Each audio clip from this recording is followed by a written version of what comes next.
Good evening friends, स्वागत आपका maths with E Arjun sir में। आज हम थोड़ा सा बात करेंगे एसएससी में जो स्कैम चल रहे हैं और एसएससी के सीजीएल के कट ऑफ को लेके।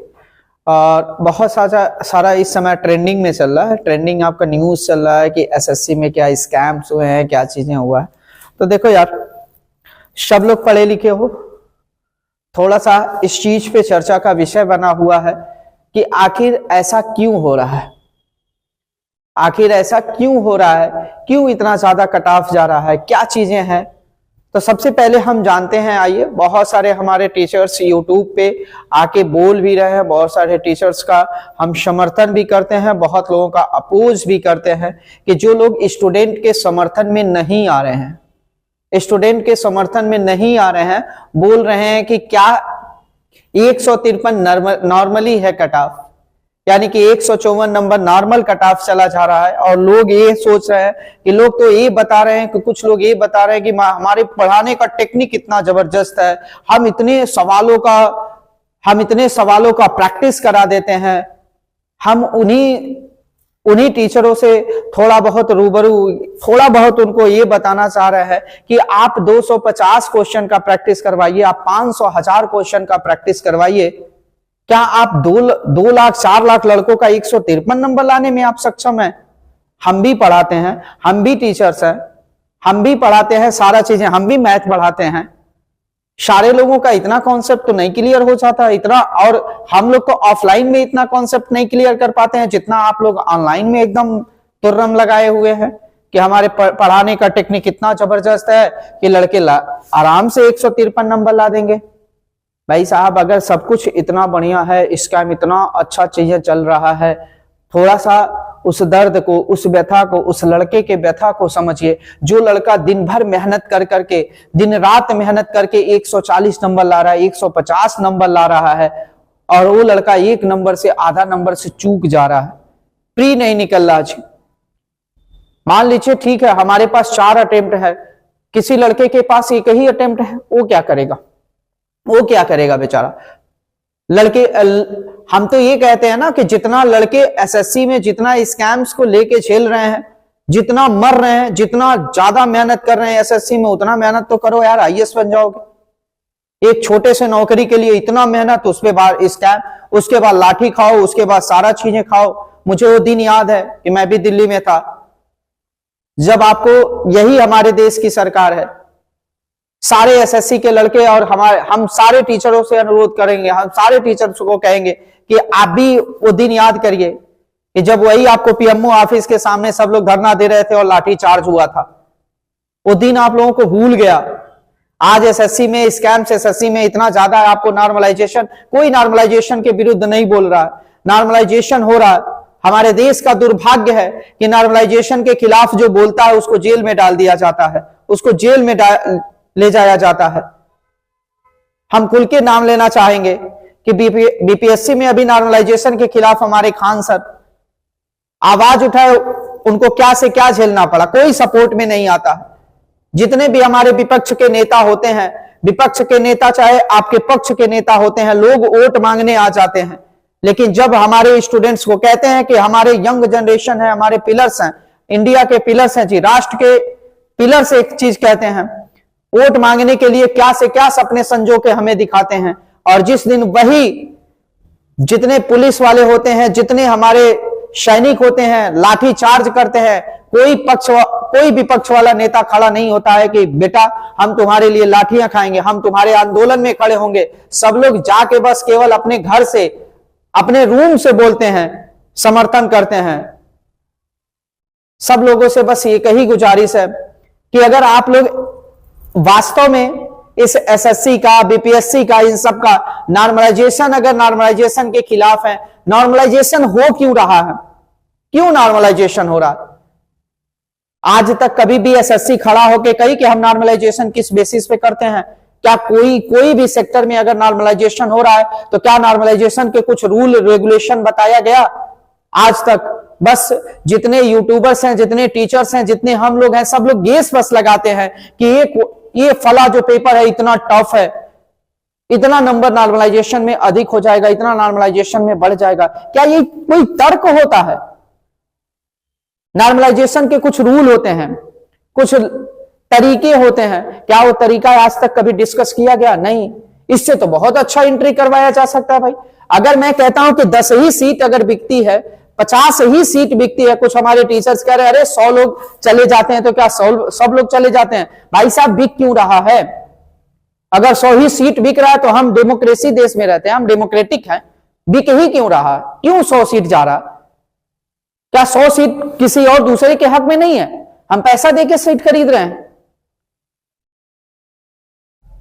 आज नॉर्मलाइजेशन देखिए आपको कहां से क्या हो रहा, पेपर कितना लीकेज चल रहा। यूपी की ही बात उठा के देख लीजिए, यूपी में क्या कोई एक भी पेपर आपको सही हुआ? लोग बस जितने माफिया हैं, जितने सब कुछ हैं, उनका घर आप बुलडोजर से गिरा देंगे, उनके घर पे ये कर देंगे, उनके घर पे ये कर देंगे। इतने लड़कों के भविष्य के साथ खिलवाड़ किया जा रहा है। जितने भी हमारे नेता लोग हैं, जितने भी हमारे लीडर हैं, जितने भी हमारे प्राइम मिनिस्टर साहब हैं, सीएम साहब हैं, कोई इस पे नजर नहीं डाल रहा है। सब लोग बस युवाओं को सपने दिखा रहे हैं। भाई साहब मैं आपको बताऊं, आपके घर केवल धर्म में मत खेलिए, जाति में ना खेलिए। धर्म और जाति से आपको मिला ही क्या है? आपके घर अगर नमक रोटी नहीं रहेगा ना, आपके घर अगर पैसा कमा के नहीं ले जाओगे, आपके घर कोई पहुंचाने वाला नहीं है खाना। आपके घर को आप लोग देखेंगे, कोई दूसरा देखने नहीं आएगा। बस यही कहानियां चल रही हैं। हर चीज बस सपने संजोए जा रहे हैं कि बस आ रहा है जी, आ रहा है, बस हो रहा है। आपको एक एक साल लड़का मेहनत करके, इतना मेहनत करके तैयारी करता है, लेकिन कुछ नहीं है। बस स्कैम से स्कैम, स्कैम पे स्कैम, सॉल्वर बैठा के पेपर सॉल्व करवा देना, ये सारी चीजें। क्या गजब का रूल चल रहा है। क्या देश में क्या से क्या चीजें चल रहा है। एक शिफ्ट में कोई एग्जाम ही नहीं हो पाता है। कई लोग तो ये बोल रहे हैं कि 35 लाख लड़कों का, 30 लाख लड़कों का पॉसिबल ही नहीं है एग्जाम करवाना। ना करवाओ यार, कैसे नहीं पॉसिबल है? क्या आपके पूरे देश में, इतने बड़े देश में 30-35 लाख आपको कंप्यूटर नहीं मिल रहे हैं? क्या आपके इतने बड़े देश में 30-35 लाख लड़कों को एक साथ एग्जाम देने का कोई सेंटर नहीं बनाया पा जा रहा? जरूरी है आप हर जिले में सेंटर खोलो। क्या गवर्नमेंट इस पे अगर चाहती, गवर्नमेंट अगर आपको पारदर्शिता दिखाना चाहती, ट्रांसपेरेंसी अगर इसमें दिखाना चाहती, तो क्या पॉसिबल नहीं है? हर चीज बनाया जा रहा है। क्या हर जिले में एक सेंटर नहीं बनाया जाता कि जहां 4-5 हजार लड़कों को एक साथ एग्जाम करवा दिया जाए? क्या जितने भी इंजीनियरिंग कॉलेज हैं हमारे, क्या सरकार एक दिन के इंजीनियरिंग कॉलेज के लिए संडे के दिन बंद नहीं करवा सकती? क्या सारे इंजीनियरिंग कॉलेज में आपको एग्जाम नहीं हो सकता? सब हो सकता है।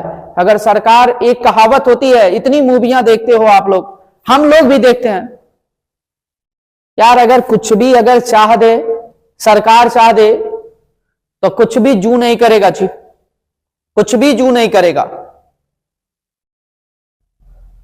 लेकिन हम सरकार से, सब लोगों से विनम्र निवेदन करेंगे, हम रिक्वेस्ट कर रहे हैं, आप लोगों से कुछ नहीं चाहिए। हम लोगों को, जितने भी स्टूडेंट हैं, हम भी एक तरह से स्टूडेंट ही हैं।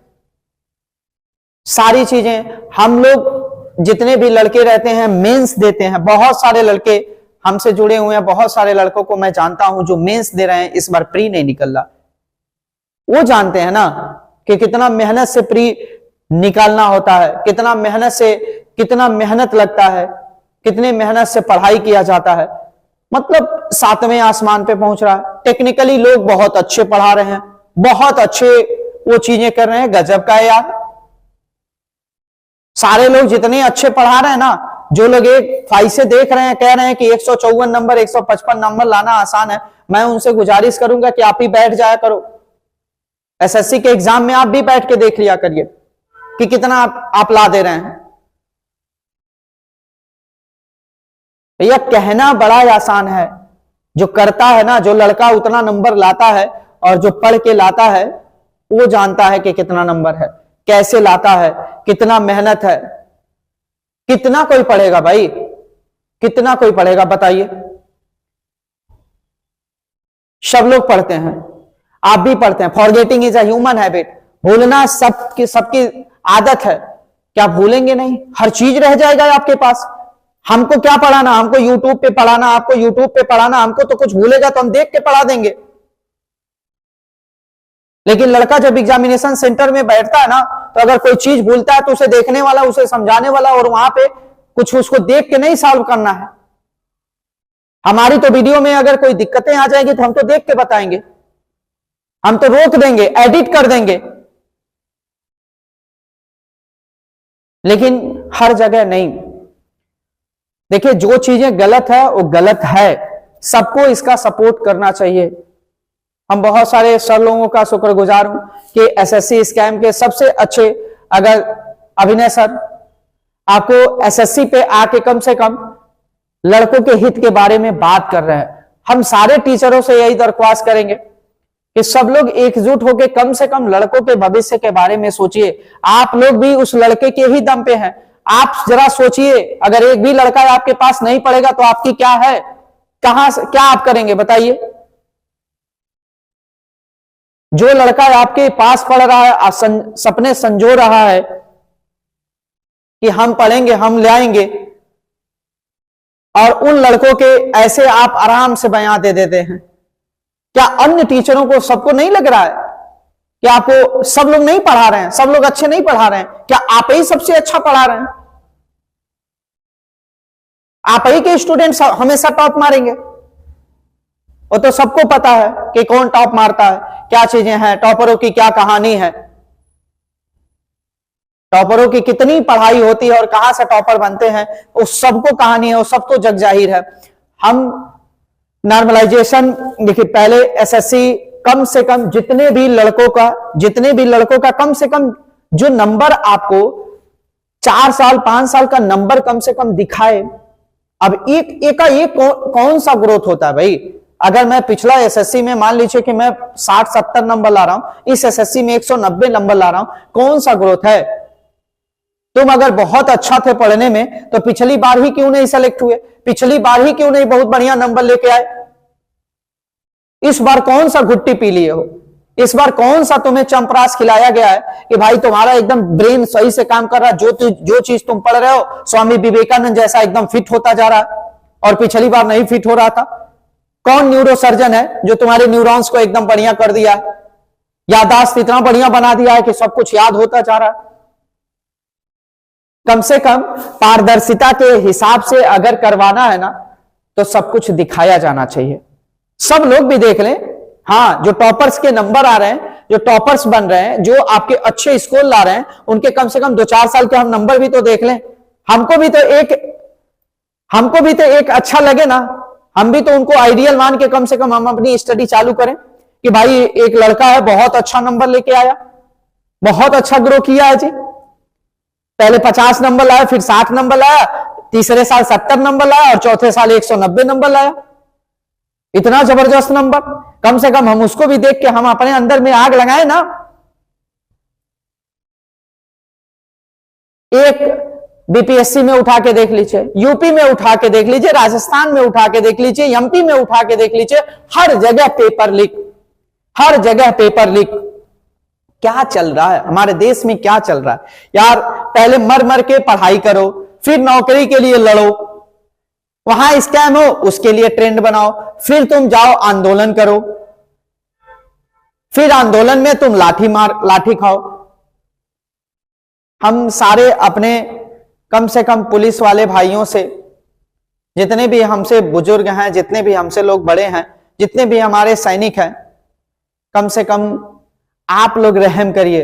क्या इन स्टूडेंटों का कसूर है जिसपे आप लाठियां बरसा देते हैं?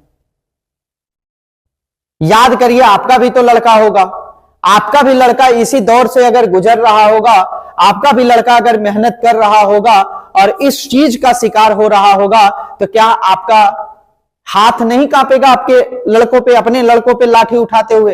ये सब आपके लड़के के समान है और लाठी उठा के मार दे रहे हैं, आप उनके ऑर्डर मान रहे हैं। कितनी अच्छी बात है, कितनी अच्छी बात है।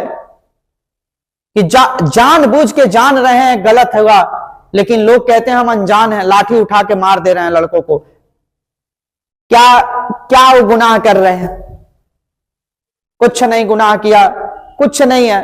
अगर एक कहावत होती है ना कि अगर हम सुधर जाएंगे तो किसी की हिम्मत नहीं है, किसी की हिम्मत नहीं है कुछ हो जाए जी।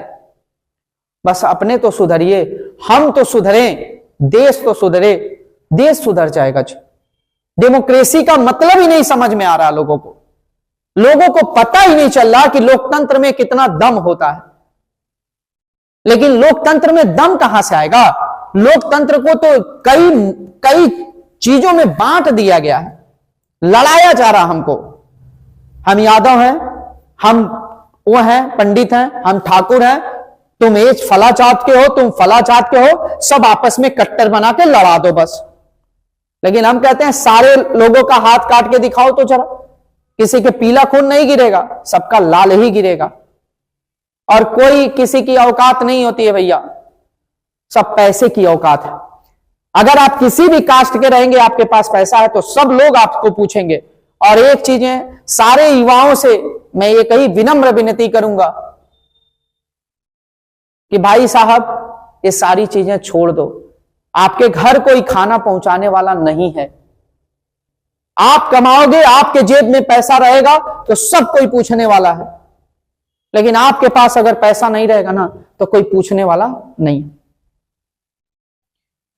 आज सारे टीचर्स मिलके एसएससी स्कैम, बताओ एक ही सेंटर से जबरदस्त, आपको एक ही सेंटर से एकदम एक ही रोल नंबर के पास हो जा रहे थे, 8, 9, 10, 11, 14, 15 सारे लोग पास हो जा रहे हैं। क्या गजब का है, गजब का है। एक सेंटर, एक क्लासरूम, एक ही सीट के सारे लोग पास हो जा रहे हैं। यानी सारे जीनियस को एक साथ बैठाया गया था, तब भी लोगों की आंखें नहीं खुल रही हैं कि कितना जबरदस्त स्कैम हो रहा है। नॉर्मलाइजेशन में कितना जबरदस्त आपको कर दिया जा रहा है। कोई लड़का 140 नंबर पाता है, 2 नंबर नहीं बढ़ता, वो फेल रहता है। कोई लड़का आपको 130 नंबर पाता है, उसका नॉर्मलाइज करके पास कर दिया जाता है। क्या क्या बीतता है भाई, क्या है, उसकी गलती है। पेपर आप आसान क्यों बनाए, उसकी तो गलती नहीं है, कठिन बना के दे दिए होते। जब आपसे अगर 100 क्वेश्चन आपसे अगर नहीं सेट हो रहे हैं एक लेवल के, तो एसएससी पेपर बनाना छोड़ दे।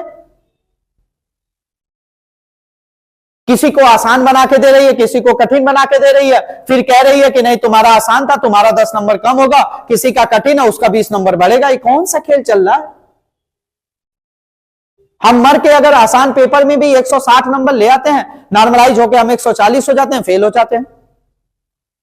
कोई 130 नंबर लाता है, नॉर्मलाइज होकर 155 होता, पास हो जाता है। गजब का लीला चल रहा है। और आप कहते हो हम सेंटर ही नहीं बना पाएंगे, यानी 35 लाख आप सेंटर ही नहीं बना पाओगे, 30-35 लाख लड़कों का आप एग्जाम नहीं ले पा रहे हो। और रही सवाल, अगर एक फॉर्म भरने के लिए अगर 1 करोड़, 2 करोड़, अगर 1.5 करोड़ और 50 लाख फॉर्म पड़ रहे हैं ना, तो शर्म की बात है।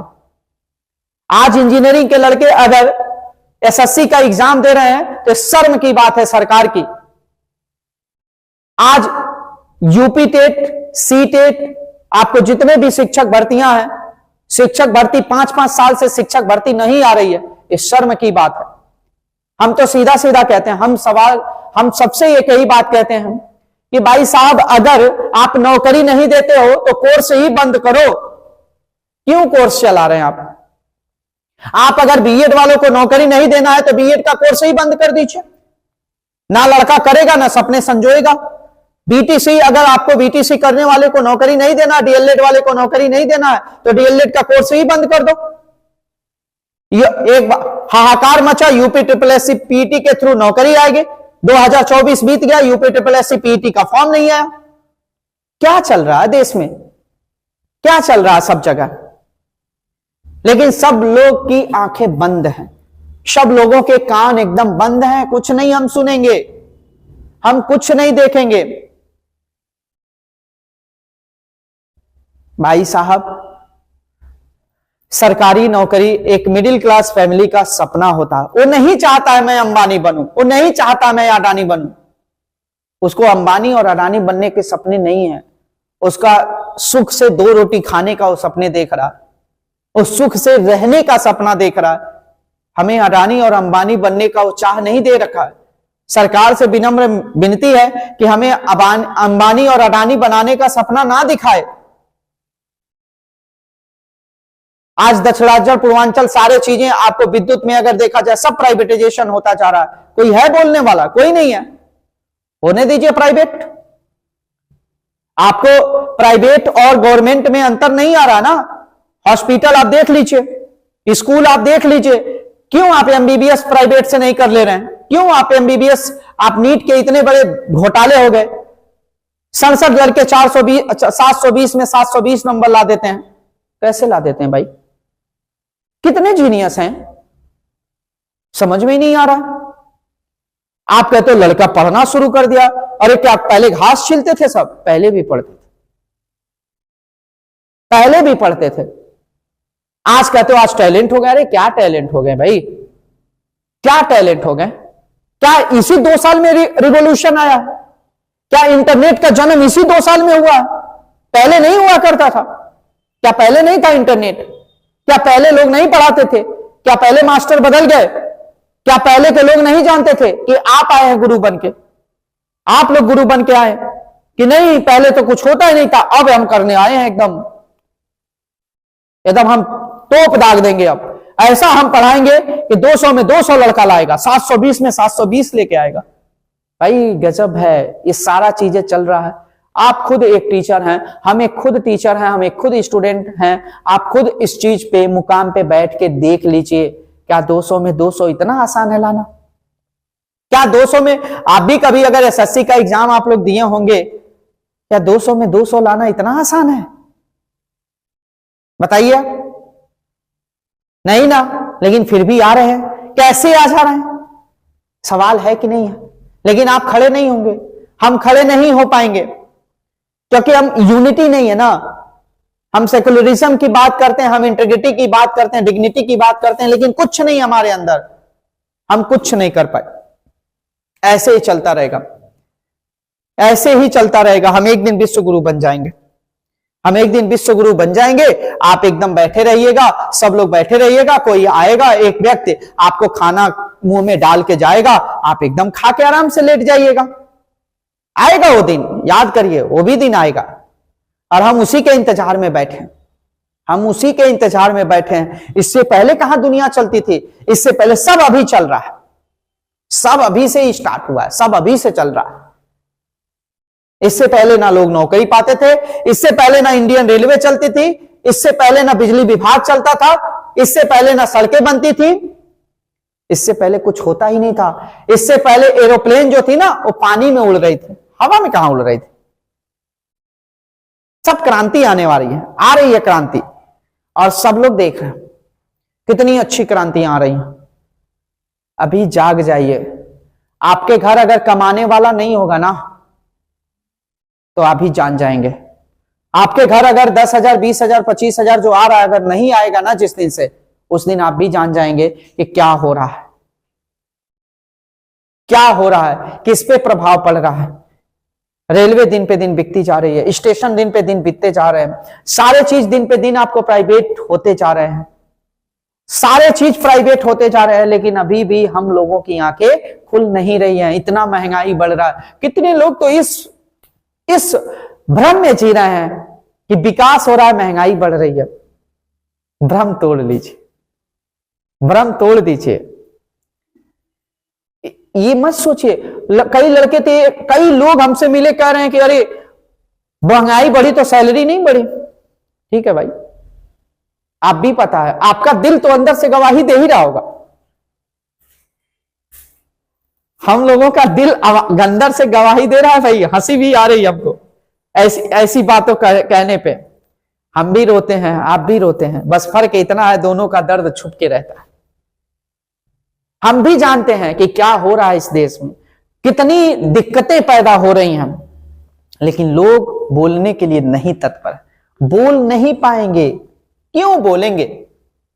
आज आपका लड़का अगर इनकम टैक्स इंस्पेक्टर बन जाएगा, मैं सारे सिपाहियों से, सारे सैनिक जितने भी हमारे माननीय लोग हैं, सबसे अनुरोध कर रहा हूं, आपका बेटा ना इनकम टैक्स इंस्पेक्टर बन जाएगा, आपका बेटा आईएएस अधिकारी बन जाएगा, आपका बेटा अगर सेंट्रल सेक्रेटरिएट में सीबीआई में हो जाएगा तो आपका भी सीना फक्र से चौड़ा हो जाएगा। हम कहते हैं आप लोगों के अंदर क्रांति होती है, आप लोगों के अंदर सब कुछ होता है, लेकिन क्या आप नहीं चाहते हैं कि एक मेरे बेटे का उज्जवल भविष्य हो? क्या इस नर्क में ढकेलना चाहते हैं अपने बेटे को? क्या कोई भी एग्जाम जो करवाते हैं, कोई भी एग्जाम आपको बताइए, मन से आप लोग बताइएगा, कोई भी एग्जाम आपको क्लियर हो रहा है? इतना इतना कट ऑफ जाएगा यार, तो क्या होगा?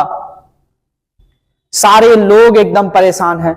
लड़के, उन लड़कों से पूछो जो दिन रात मेहनत करके दिल्ली के एक छोटे से कमरे में बंद होके ना आपको खाने का सपने देखते हैं, उस गर्मी में उस ठंडी में बैठ के पढ़ते हैं, लाइब्रेरी में जाके पढ़ते हैं। कई लोग तो ये कह रहे हैं सुविधाएं बढ़ गई हैं, लाइब्रेरी बड़ा माहौल है यार, गजब का लीला है। क्या तुम नहीं सर्वे करते हो? आप नहीं सर्वे करते हैं कि लाइब्रेरी में पढ़ा ही जाता है? क्या लाइब्रेरी में हर लड़का जाके पढ़ता ही है? आज के डेट में हम साहब बता दें, लाइब्रेरी पढ़ने का नहीं रह गया है, लाइब्रेरी फैशन हो गया है। लाइब्रेरी फैशन हो गया है क्योंकि घर पे पढ़ने वाला भी माहौल बना के नौकरी ले लेता है। कोई जरूरी नहीं है लाइब्रेरी से ही नौकरी मिलती है। और जितने लोग लाइब्रेरी में पढ़ते हैं, इस भ्रम में जी रहे हैं कि हम बस वीडियो देख रहे हैं, बैठ के हम देख रहे हैं, हम नौकरी ले लेंगे, तो इस भ्रम में जिए ना। माहौल हर जगह होता है, माहौल बनाना पड़ता है। अब तुम्हें पढ़ने के लिए माहौल अगर बनाना पड़े तो इससे बड़ा दुर्भाग्य क्या है? इससे बड़ा दुर्भाग्य क्या है? आईएएस को टॉप मारती है लड़की, कहती है हम घर में दिन रात पढ़ के मार दिए डी टॉप, हम 3rd रैंक ला दिए, और आप कहते हैं कि लाइब्रेरी से माहौल बनता है। वो कौन सी लड़की थी जो आपका आईएएस का एग्जाम निकाल देती है घर से पढ़ के? कोई आईएएस का इंटरव्यू आप पढ़े? किसी आईएएस के इंटरव्यू के लड़के का आईएएस का इंटरव्यू आपने देखा कि लाइब्रेरी में बैठ के पढ़ रहा था? आप लोग अलग अलग तर्क दे रहे हैं कि मैं अच्छा पढ़ा रहा हूं तब कट ऑफ जाता जा रहा, लड़कों को अच्छा माहौल मिल जा रहा तब कट ऑफ। आजकल सब लड़के पढ़ रहे हैं, पहले सब लड़के घास छीलते थे। आज हम सबसे अच्छे टीचर हैं, पहले के टीचर एकदम बेवकूफ थे। देखिए भाई, सारे टीचर्स एक जैसे थे, मेहनत आज भी मेहनत कम थे। पहले बेरोजगारी चरम पे थी, आज बेरोजगारी चरम पे, सॉरी, पहले बेरोजगारी कम थी थोड़ी सी। सरकारी नौकरी के लोग सपने देखते थे, पूरा हो जाता था। मेहनत करिए, आज सरकारी नौकरी लेके दिखाओ, दे रहे हो? पहले सरकारी नौकरी करने से पहले लाठी खाओ, फिर जाके कोर्ट में लड़ो, फिर तुम्हारी उम्र बीत जाएगी, शादी विवाह हो जाएगा, 4 बच्चे हो जाएंगे, 50 साल में तुम्हारी बहाली हो जाएगी, फिर 2 साल नौकरी करना, 3 साल बाद रिटायर हो जाना, फिर कर्जा खोज के अपने घर द्वार का शादी करना। ऐसे लोगों की बात में क्यों उलझे पड़े हो मेरे दोस्त? मैं आप ही लोगों से कह रहा हूं, आपके अपने स्टूडेंट में वो ताकत होती है, जरा निकलो। आप खुद पढ़े लिखे हो, आप खुद पढ़े लिखे हो, थोड़ा सा कॉमन सेंस आप भी लगाया करो। आपके पैसे से जो मर्सिडीज और बीएमडब्ल्यू के गाड़ी से जो लोग चलते हैं ना, और आप ही के बारे में ऐसा बोल के निकल जाते हैं, वो आपकी देन है। कोई जाके वहां पे बहुत अच्छा काम नहीं करता है।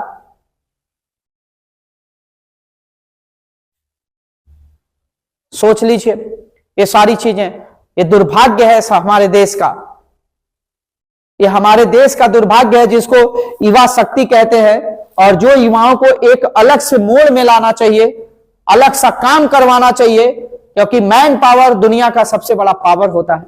इस मैन पावर का यूटिलाइज करिए। चाइना हमसे कितनी 2 साल बाद हमसे आजाद हुआ, 1-2 साल बाद हमसे पीछे आजादी लिया, लेकिन आज हमसे 50 साल आगे है, क्योंकि वो मैन पावर का महत्व तो समझता है ना। क्या हमसे कहते हैं आप लोग पॉपुलेशन की कमी, पॉपुलेशन ज्यादा बढ़ गया इसलिए चीजें बढ़ गया। भाई साहब, अगर पॉपुलेशन ज्यादा बढ़ गया तो क्या चाइना से ज्यादा मेरी पॉपुलेशन थी? यूटिलाइज करना सीखिए। क्या चाइना पहले से ही अमीर था? कुछ नहीं था, लोग वहां के सही थे। लोग सही रहेंगे, वहां का राजनीति सही रहेगा तो सब कुछ आगे बढ़ेगा जी। लेकिन अगर सब कुछ गंदा रहेगा, यहां आप कभी सवाल नहीं करते हो। एक आपके ही गांव का, आपके ही घर का प्रधान से लगाए, विधायक से लगाए, सांसद से लगाए, तो एक बार होता है और इतना पैसे कर देता है कि 2 पुश्त खाए उसकी। लेकिन आप कभी सवाल उठाते हो कि कहां से इतना पैसा है आपके पास? जो काम हमारे हित के लिए सरकार देती है, आप क्यों खा जाते हो? आप अपना बैंक बैलेंस करते हो, हमारे हित में कभी नहीं काम करते हो। ये है हमारे नेता, और आज उन्हीं नेता के पीछे धिक्कार है हम ऐसे युवाओं का, उन्हीं नेताओं के पीछे ऐसे घूम रहे हैं। और वही नेता जब लाठी खाने की बारी आ रही तो सब हट जा रहे हैं और आपको लाठी के सामने कर दे रहे हैं कि खाइए लाठी, खाइए लाठी। जो हमें सपने दिखा रहे हैं, जिसका तुम प्रचार कर रहे हो, दौड़ रहे हो, घूम रहे हो, जीतने के बाद कुछ भी आपकी औकात नहीं है भाई। क्या है आपकी औकात है? क्या हमारी औकात है? क्या मिल रहा है? फिर वही जाओगे, फिर जाओगे बेंगलोर, पेंट मारोगे, 500 रुपए मजदूरी कमाओगे, लेके आओगे, घर जिलाओगे, शादी विवाह पड़ेगा, कर्जा में डूब के मर जाओगे। इतनी सारी चीजें स्कैम चल रही है। मैं सबसे अनुरोध करूंगा, हमारे सारे टीचर से अनुरोध करूंगा, खास तौर से अभिनय सर, बहुत आपको दिल से दुआ, दिल से आपको भगवान करें। आप सबसे पहला हम देखते हैं कि सबसे अगर चीजें देखा जाता है, कोई भी स्कैम हो चाहे कोई भी चीजें हैं, खुल के आप बात करते हैं, आप डरते नहीं हैं। कम से कम लड़कों के सपोर्ट में खड़े रहते हैं, ये बहुत जबरदस्त है। जैसे खान सर देखिए, नॉर्मलाइजेशन के विरुद्ध खड़े हुए, नॉर्मलाइजेशन खत्म हुआ। लेकिन ऐसे लोगों को, जितने लोग को ऐसे अधिकारी, जो ये टीचर आपको अधिकारी बना रहे हैं, सब कुछ बना रहे हैं, आपके उस पोजीशन पे खड़े हो रहे हैं, खड़ा कर रहे हैं, कम से कम आप लोग उनका साथ दीजिए, देश हित में काम करिए। देखिए, पैसा कमाना दूसरी बात है, इज्जत कमाना, शोहरत कमाना और नाम कमाना क्या रह जाएगा? क्या लेके आए हो, क्या लेके जाओगे? कुछ नहीं। आप भी जब मरोगे भाई ना, तो लकड़ी पे ही फूके जाओगे, नोटों पे नहीं फूके जाओगे। तो एक चीजें देख लीजिए, नाम कमाइए। सारे टीचर से बस एक ही गुजारिश है, लड़कों के हित में काम करिए। बहुत मेहनत करते हैं लड़के। आप ये सोचते हो कि मैं 10-10 घंटा, 20-20 घंटा पढ़ाता हूं। भाई साहब, एक ही बीओडी लगा के 18 बैच लॉन्च कर देते हैं आप लोग, और गजब का तहकीकात है। एक ही जगह से पढ़ाते हैं, 18 बैच में वही चलाते हैं, गजब का इत्तेफाक है। और लड़के भी कितने बेचारे सब्र हैं, कितने बेचारे बेहतरीन हैं, कि बातों में कितना बेहतरीन मगरूर हो जा रहे हैं और कहते हैं हमारे बदौलत तो तुम टॉप मार गए, हमारे बदौलत तो ये कर गए। लड़का जिस दिन पढ़ना छोड़ देगा, कोई नहीं टॉप मरवा पाएगा। कहीं ना कहीं आपकी बहुत ज्यादा मेहनत रहती है। हम लोग तो मार्गदर्शक हैं, हम लोग तो केवल गाइड करते हैं कि आपको चलना इस रास्ते पे है, चलना तो आपको ही है। तो आप लोगों से विनम्र गुजारिश है, हमारे सारे टीचर से, कि आप लोग जो एसएससी में बहुत सपने देखे रहते हैं लड़के, जो एसएससी में ये सारी चीजें स्कैम चल रही हैं, एसएससी सीजीएल में जो घोटाले चल रहे हैं, थोड़ी सी पारदर्शिता के खिलाफ सब लोग लड़ाई लड़िए। और सरकार से विनम्र निवेदन है, कम से कम इस युवाओं के भविष्य के बारे में सोचा जाए। युवा कहां जाएंगे? एक युवा के ऊपर बहुत जिम्मेदारी रहती है, उसके परिवार को जिलाने की, उसके बूढ़े माँ बाप को जिलाने की, उसके बहन को, उसके भाई को, सबको जिलाने की जिम्मेदारी होती है। हर परिस्थिति एक समान नहीं रहती है। अगर लड़का कमाएगा नहीं, हमें अंबानी, अडानी, बिरला, ये सब टाटा नहीं बनना है। हमें बस अपने परिवार को सुख से 2 रोटी खिला पाए, उनको कपड़े पहना पाए, उनकी बेसिक नीड्स को कंप्लीट कर पाए। हमारी बस यही ख्वाहिश है, हम इसी ख्वाहिशों में खुश रहते हैं। हमको नहीं बहुत बड़े सपने देखना। इन सपनों को आप लोग तोड़िए मत, इन सपनों को खत्म ना करिए। जो युवा ये सपना देख रहा है, और यूपी सरकार से हम विनम्र निवेदन करेंगे, कम से कम टीचर्स की वैकेंसी लाया जाए। बहुत सारे लड़के बीएड बीटीसी सारे चीजें करके बेचारे बैठे हैं, सपने देख रहे हैं। एजुकेशन व्यवस्था को अच्छा किया जाए। हम हर चीज में आगे बढ़ रहे हैं, एजुकेशन में दिन पे दिन पीछे होते जा रहे हैं पूरे विश्व में। क्या ये बात होती जा रही है? हम एजुकेशन में हर चीज में मामले में एजुकेशन, जहां एजुकेशन की बात आ रही है वहां हम पीछे हो जा रहे हैं। तो क्यों नहीं एजुकेशन पे काम किया जा रहा है? एजुकेशन पे जब काम होगा तो हम अच्छा काम करेंगे। तो आप लोगों से हाथ जोड़ के विनम्र निवेदन है कि सब लोग एक साथ आइए। कम से कम जितना भी ये सारी चीजें है, ठीक है, मैं मानता हूं 150 नहीं 170 कट ऑफ जाए, जितना लड़के पाए कम से कम उनका 4 साल का 5 साल का नंबर तो देख पाए। कम से कम हमारे अंदर भी तो ये आग लगे, भाई फला नंबर लाता है इतना, हम भी लाए। कैसे लाता है? तो बस आज के लिए इतना ही। सब लोगों से विनम्र गुजारिश है, सब लोग साथ खड़े होइए, सब लोग इस चीज में एक साथ होइए। जब हम ही लोग एक दूसरे की ओर भटक जाएंगे, कोई उसका खींचेगा, कोई उसकी खिंचाई करेगा, कुछ इसी में हम सोचेंगे कि फला का चैनल में बंद हो जाए, हम ही आगे बढ़ जाएं। और सारे विपक्ष के नेताओं से बस एक विनम्र निवेदन है, आप लोग किस दिन काम आएंगे? घर में से बोलने के लिए होते हैं, किस दिन आप वोट मांगने आएंगे? जब आपका चुनाव आएगा तो आप वोट मांगने आएंगे। जब युवाओं के साथ खड़े नहीं हो पाएंगे, जब उनके प्रतिभागी में जो अन्याय हो रहा है, जो गलत हो रहा है, अगर उसके साथ आप लोग आवाज नहीं उठाएंगे तो वोट मांगने क्यों आएंगे? ना आइएगा वोट मांगने। ठीक है, आज के लिए बस इतना ही।